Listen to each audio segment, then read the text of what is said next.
Hydrogen hub, జాతీయ రహదారులు, railway ప్రాజెక్టులు, అలాగే అమరావతి కోసం 50,000 కోట్ల పెట్టుబడులు, రాయలసీమ అభివృద్ధికి 13,400 కోట్ల ప్రాజెక్టులు మన రాష్ట్ర అభివృద్ధికి బలమైన పునాది వేస్తున్నాయి. South Coast railway zone at Visakhapatnam ఏర్పాటు ద్వారా ఆంధ్రప్రదేశ్ ప్రజల చిరకాల ఆకాంక్షను సాకారం చేస్తుంది.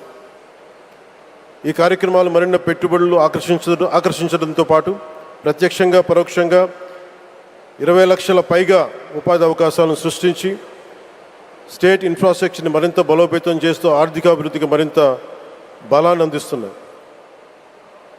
అలాగే గౌరవ చంద్రబాబు నాయుడు గారి నాయకత్వంలో, ఆయన మార్గదర్శకత్వంలో, వారి నాయకత్వంలో ఆంధ్రప్రదేశ్ దేశంలోనే అగ్రగామి రాష్ట్రంగా అవతరిస్తూ ఉంది. ప్రత్యేకించి ఈ విమానాశ్రయానికి అల్లూరి సీతారామరాజు గారి పేరు పెట్టడం ఆ మహావీరుడికి నివాళి మాత్రమే కాదు, ఆయన ఆశయాలను, ఆయన స్ఫూర్తిని భావితరాలకు అందించే చాలా చాలా గొప్ప నిర్ణయం. జి మల్లికార్జునరావు గారు, జిఎంఆర్, అందరూ ప్రేమగా పిలుచుకున్న జిఎంఆర్ గారు, వారు దీన్ని కట్టడం, శ్రీకాకుళం జిల్లా నుంచి వచ్చి, రాజాం నుంచి వచ్చి శ్రీకాకుళం వెనుకబాటుతనానికి ఆయన కృషిని ట్రస్టుల ద్వారా అందిస్తూ ఆయన నేతృత్వంలో, ఆయన నాయకత్వంలో ఎయిర్పోర్ట్ నిర్మించడం మనందరికీ చాలా చాలా గర్వకారణం. ఈ సందర్భంగా మనందరం ఒక నిర్ణయం తీసుకోవాలి. పండ్లున్న చెట్టుకే రాళ్ళు వేస్తారంట. కష్టపడే కుటుంబ సభ్యుడు, తండ్రి కావచ్చు, పెద్ద కొడుకు కావచ్చు, అందరూ అతని మీద పడతారు. నువ్వు ఎక్కువ కష్టపడు, ఎక్కువ తిట్లు తింటావు. అలాంటిది మనం ఎలాంటి పరిస్థితుల నుంచి వచ్చాం? భారతదేశం ఒక పరిస్థితిలో బంగారాన్ని కూడా తాకట్టు పెట్టుకునే పరిస్థితి వచ్చింది. అలాంటి పరిస్థితుల నుంచి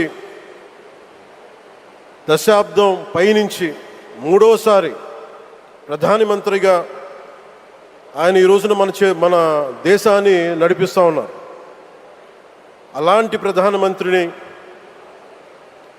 చాలామంది ఆయన మీద మాట్లాడుతూ ఉంటే, ఆయన్ని అనకూడని మాట్లాడుతూ ఉంటే నా గుండె కదిలించేసింది, నా కన్నీళ్ళు వచ్చినాయి, బాధ వచ్చింది. దేశం కోసం కష్టపడే వారికి ఇవా చివరికి మనం ఇచ్చేదేం. కొత్త తరానికి ఏం తెలుసు? ఆయన పడ్డ కష్టం. ఒక్కరోజు కూడా సెలవు తీసుకోలేదు మన ప్రధానమంత్రి గారు.